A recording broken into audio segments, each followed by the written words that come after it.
Hello guys, তো আজকের ভিডিওতে দেখাবো যে কিভাবে আপনি ডিএলএস 2025 এর একটা বেস্ট 11 টিম গঠন করবেন, অর্থাৎ কোন কোন প্লেয়ারকে নিলে আপনি ডিএলএস 2025 এর একটা বেস্ট 11 টিম গঠন করতে পারবেন। তো ভিডিওটি শুরু করার আগে একটি কথা, আপনি যদি ডিএলএস 2025 গেমটা খেলে টাকা আর্ন করতে চান তাহলে এই চ্যানেলটি সাবস্ক্রাইব করে রাখুন, কারণ যখন এই চ্যানেলে 1000 সাবস্ক্রাইবার হবে তখন এই ডিএলএস 2025 গেমটা খেলে টাকা ইনকামের একটা ফুল ভিডিও আপলোড করব। তো চলুন ভিডিওটি শুরু করা যাক। তো এক নম্বর হচ্ছে গোলকিপার, এবং গোলকিপার হিসেবে আপনি অবশ্যই এলিসন বেকারকে নেবেন, কারণ বর্তমানে ডিএলএস এর সব থেকে সেরা গোলকিপার হচ্ছে এলিসন বেকার, এবং এলিসন বেকারের বর্তমান রেটিং হচ্ছে 85। এরপর 2 নম্বর হচ্ছে এলবি অর্থাৎ লেফট ব্যাক, এবং আপনি এলবি হিসেবে অবশ্যই হার্নান্দেজকে নেবেন, কারণ হার্নান্দেজ হচ্ছে সেরা এলবি বর্তমান ডিএলএস এ নেই, এবং হার্নান্দেজের বর্তমান রেটিং হচ্ছে 83।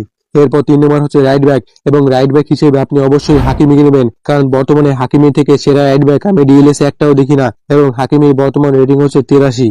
তো এরপর 4 নম্বরে এবং 5 নম্বর হচ্ছে সেন্টার ব্যাক। তো সেন্টার ব্যাক হিসেবে আপনি ভার্জিল ভ্যান ডাইক এবং অ্যান্টোনিও রুদিগারকে নিতে পারেন, কারণ এদের দুজনের থেকে ভালো সেন্টার ব্যাক ডিএলএস এর একটাও নেই। তো তাদের দুজনের রেটিং 84। এরপর 6 নম্বর হচ্ছে ডিএম অর্থাৎ ডিফেন্সিভ মিডফিল্ডার, এবং ডিফেন্সিভ মিডফিল্ডার হিসেবে আপনি অবশ্যই রদ্রিকে নেবেন, কারণ বর্তমান ডিএলএস এ রদ্রি থেকে সেরা ডিফেন্সিভ মিডফিল্ডার আর একটাও নেই, এবং রদ্রির বর্তমান রেটিং হচ্ছে 86।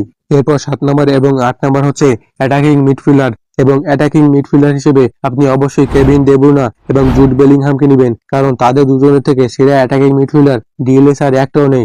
তো কেভিন ডে ব্রুইনার বর্তমান রেটিং হচ্ছে 85, এবং জুড বেলিংহামের বর্তমান রেটিং হচ্ছে 86।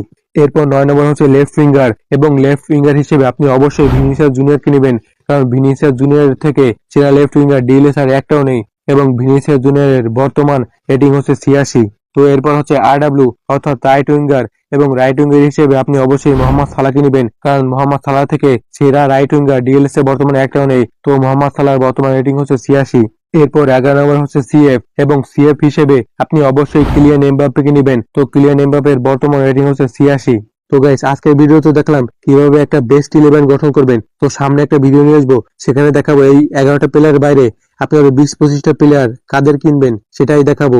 তার জন্য চ্যানেলটি অবশ্যই সাবস্ক্রাইব করে রাখুন। ধন্যবাদ।